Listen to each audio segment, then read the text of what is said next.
A pleasure to meet all at last, and welcome once again to Nerf Secrets Revealed Aftersought Part 2.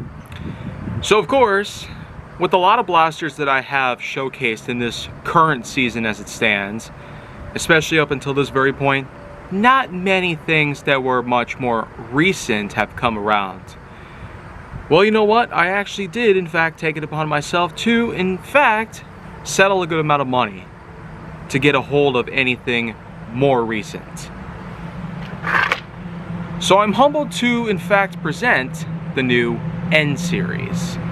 These blasters are without a doubt something of a whole different level of variety, because not many people have in fact made many positive things about these blasters, whether it be because of the kind of ammo they use, which are in fact quite different from what we've seen before.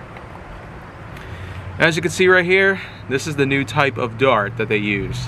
N series darts, or just N darts for short.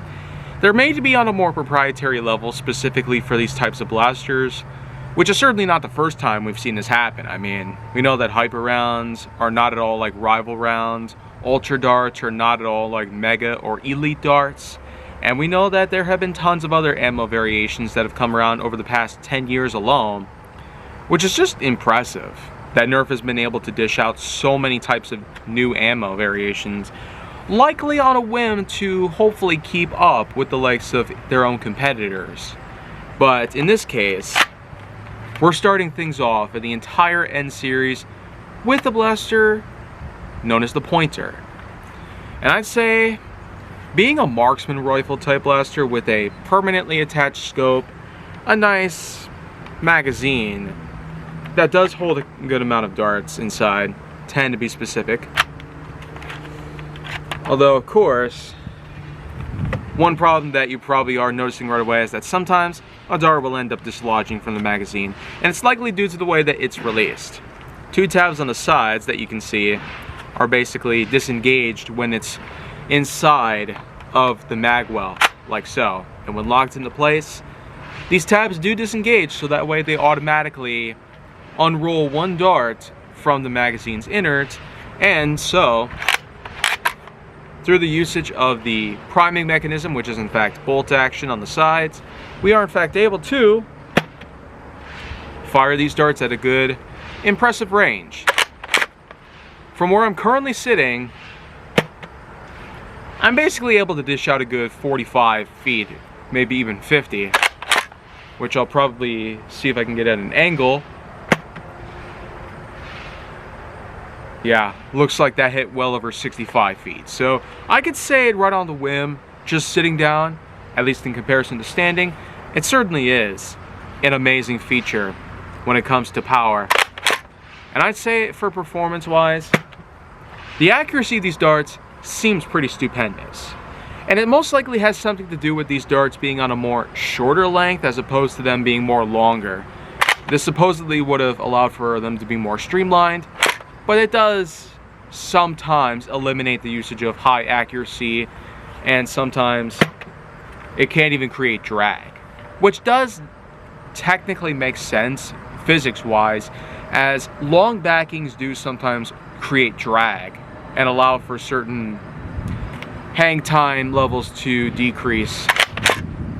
But because of how short these darts are, it appears that some of these issues have been able to be resolved, which I'm all for. And considering all the different blasters we've gotten so far, I'd say in comparison to other series that had launched with a pretty big amount of blasters, like when they brought along 2.0 with blasters like the Warden, Turbine, and Voltage, in comparison to that, a major 4-year difference we have here with another new series that Nerf is trying to use as being the supposed next best thing to Elite and Super. I mean, N series. I can't quite be sure on how that is considerably logical or by all means smart. But nevertheless, magazine is pretty much empty, but yet, as you can see, proprietary as it may be, there's still one more test we gotta put together, and well, invisible at time is what we have to initiate. That way, this particular test, when complete,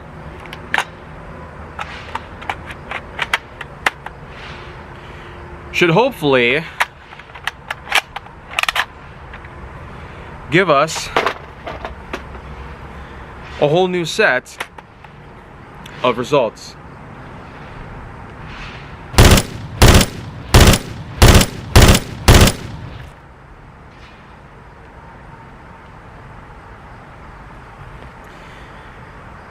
Okay, so I'm certainly seeing a useful thing that I'm looking at so far.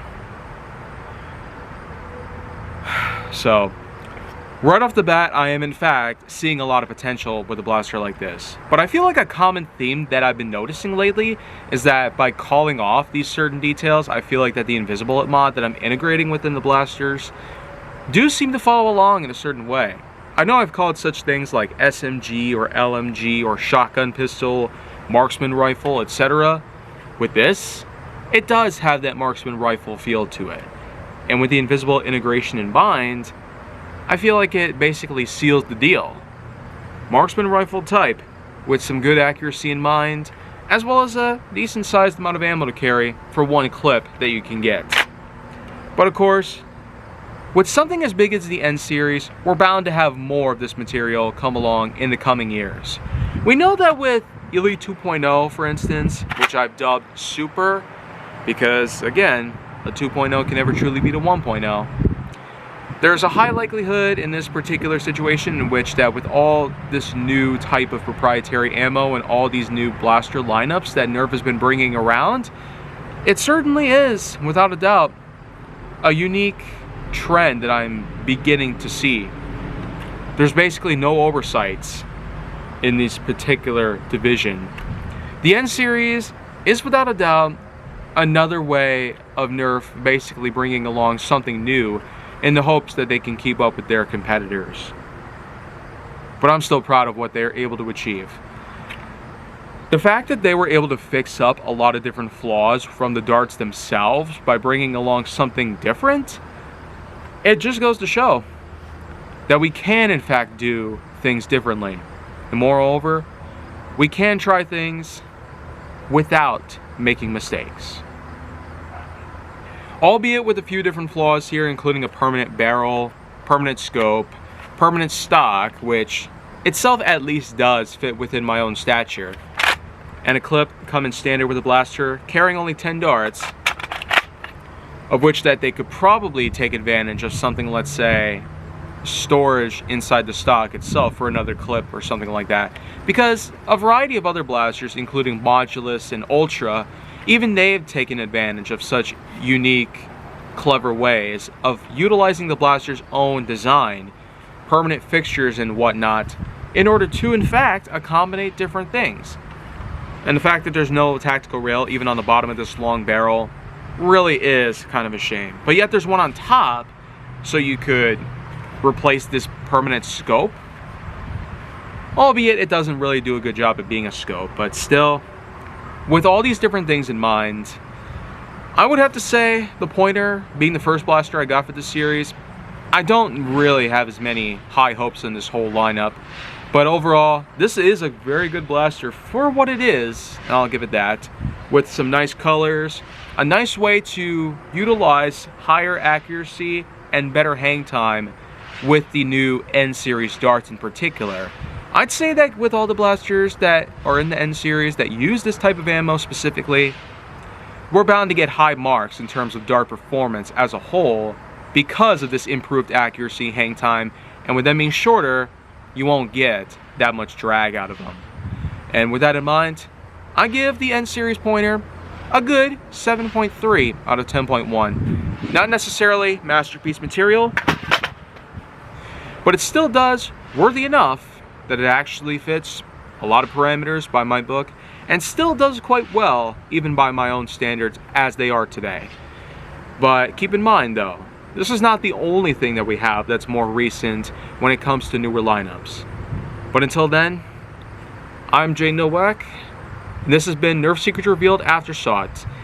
I will see you guys with more of this material very, very soon.